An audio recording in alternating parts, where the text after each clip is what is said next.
Astro King in the blue and yellow's every chance. Great Galleon. Here's the great Dark Shift beginning to thunder down the centre with a nose banded Tempest. Furlong and a half left to go in the Hunt Cup, and Dark Shift has come bursting through. Intelligent in the purple and green colours is coming through with him. Tempest in the noseband, then Isla Pie and Astro King. It's Dark Shift with a half furlong to cover from Intelligent and Tempest. Dark Shift all out. Intelligent sticking to the task. Dark Shift wins the Hunt Cup from Intelligent. Tempest. Astro King was next home. St Jory down the near side with Bless Him, and then Isla Pie and over on the far side keeping on by Pedro.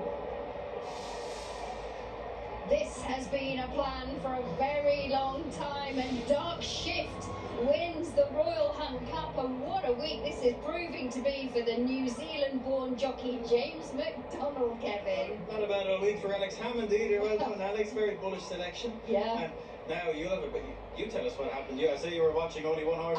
I was, and he was easy to spot because, of course, we'll go back and show you, but they split into goodness knows how many groups, and he just wasn't getting any cover early on. At this point, obviously, they've all merged, and he set sail for home, and goodness me, I mean, I was impressed when he won at Nottingham last time. He was a couple of pounds well in. He'd have won with another couple of pounds on his back, I think, wouldn't he? But he beats Intelligent, who was really difficult to load beforehand, but just shows the well-being of the Jane Chapel Home stable. Finishes second at 40 to 1. Tempest, Holly Doyle told us that this horse was overpriced, and he's finished third at 28 to 1. And Astro King, of course, has been placed once again at 17 to 2.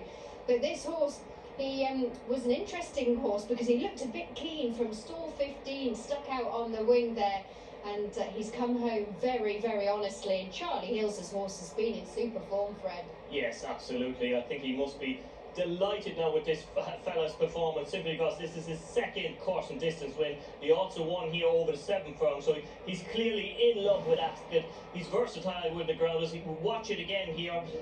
He's coming out of stall, what is it again? 15. 15, so he's out the back here in the white.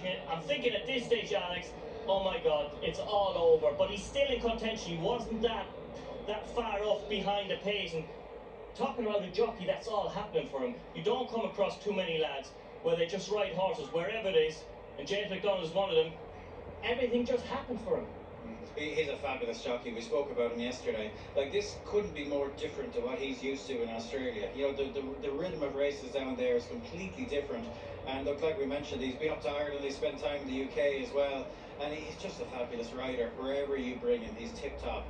And Chris Waller's horses have been based with Charlie Hill's whilst they've been over here. So you would imagine he got a little feel for Dark Shift while he's been based in Lambourne. And I tell you, he's a horse with an interesting profile, Alex. He was bred by the Niarchos family. He's a first foal by Dark Angel, out of a half-sister to Ulysses. Oh. It's a big pedigree, but the Niarchos family decided to sell him as a yearling. He was purchased for 50,000 guineas.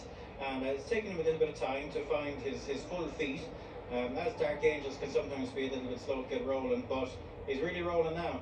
He is really rolling now. He's a 4-year-old, and a 4-year-old who's getting better and better. And I imagine they'll be trying to find as many races over this straight course at Ascot as they possibly can. And you know, I thought he was going to be shorter than 13 to 2, but obviously there was support for some of the others. Legend of Dubai, he was quite handy early on, Fred. He was, and when push came to shove for Alex, there was just nothing there. I think the ground is a little bit too lively for him at this stage now, because, you know, considering his breeding, he would prefer plenty of juice in the ground. And put a line through this, there'll be another day in him.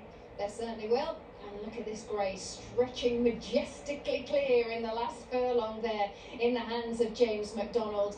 He really is one of those riders who can just get off the plane and ride anywhere, but he does know Ascot very, very well from previous experiences, and the smile tells us plenty. Dark Shift wins the Royal Hunt Cup at 13 to